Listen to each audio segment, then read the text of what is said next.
কি তাৰিখত জন্ম হোৱা লোকৰ ওপৰত থাকে হনুমানৰ কৃপা জানক সবিশেষ। নমস্কাৰ প্ৰিয় দৰ্শক, পুনৰ স্বাগতম জনাইছো লাইভ নিউজ 24 চেনেলটোলৈ।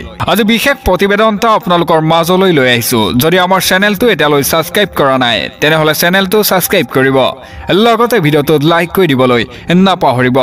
তেনে বলক দৰ্শকসকল ভিডিঅ'টো আৰম্ভ কৰো।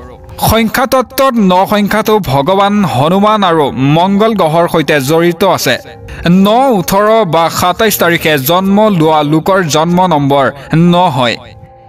এই সংখ্যাত জন্ম পোৱা লোকসকল মংগল গ্ৰহৰ শুভ প্ৰভাৱৰ বাবে নিৰ্ভীক হয়। সংখ্যা তত্ত্বত প্ৰতিটো মৌলিক সংখ্যা কোনো গ্ৰহ বা সংখ্যাৰ অধিপতিৰ লগত জড়িত। জ্যোতিষীৰ মতে মানুহৰ জন্মৰ সংখ্যাৰ সকলো মানুহৰ ওপৰত বিশেষ প্ৰভাৱ পেলায়। এনেদৰে 9 নং সংখ্যাটো হনুমানৰ লগত সম্পৰ্কিত বুলি ধৰা হয়। 9 নম্বৰ স্বামী গ্ৰহটো হৈছে মংগল গ্ৰহ। 9, 18 বা 27 তাৰিখে জন্ম পোৱা লোকসকলৰ সদায় ভগৱান হনুমানৰ আশীৰ্বাদ থাকে। বিপদ আঁতৰাৰ বাবে আগবঢ়োৱা পূজা বজৰংবলী মংগল গ্ৰহৰ সৈতে সম্পৰ্কিত।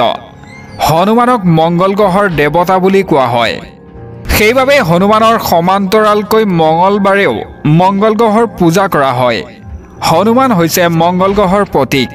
যদি আপুনি আপোনাৰ চাকৰি বা ব্যৱসায়ত সমস্যাৰ সন্মুখীন হৈছে তেন্তে মংগল গ্ৰহৰ অশুভ হোৱাৰ বাবেই হ'ব পাৰে। আপোনাৰ জীৱনত সমস্যা কেতিয়াও নাহে। যদি মংগল গ্ৰহে বেয়া হয় তেন্তে স্বাস্থ্যৰ সম্পৰ্কীয় সমস্যা বৃদ্ধি পাব পাৰে। পৰিয়ালৰ লোক অসুস্থ হ'ব পাৰে। যদি আপোনাৰ মংগল গ্ৰহৰ শুভ হয় তেন্তে পৰিয়ালৰ সকলো সদস্য সুস্থ হৈ থাকিব। মংগল গ্ৰহ হৈছে শুভৰ প্ৰতীক।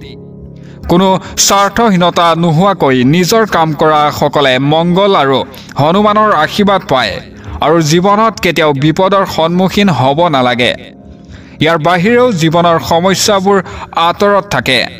মানুহে হনুমানৰ আশীৰ্বাদ লাভ কৰে তেতিয়া যিসকল হৃদয় পবিত্ৰ, কোনো বৈষ্ণৱ নোহোৱাকৈ মানুহক সহায় কৰে আৰু নিস্বাৰ্থভাৱে মানুহক সেৱা কৰে।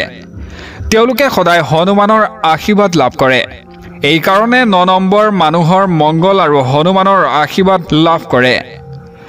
সংখ্যাতত্ত্বৰ মতে এনে মানুহ নিৰ্ভীক আৰু সহনশীল হয়। এনে লোকে অসুবিধাৰ সন্মুখীন হ'লেও যদি চেষ্টা কৰে তেন্তে শেষত বিজয়ী হয়। যদি মংগল গ্ৰহ অশুভ হয় তেন্তে স্বাস্থ্যৰ সম্পৰ্কীয় সমস্যাৰ সৃষ্টি হ'ব পাৰে। ইয়াৰ লগতে বহু সমস্যাৰ সন্মুখীন হ'বলগীয়া হ'ব পাৰে। News desk report, live news 24।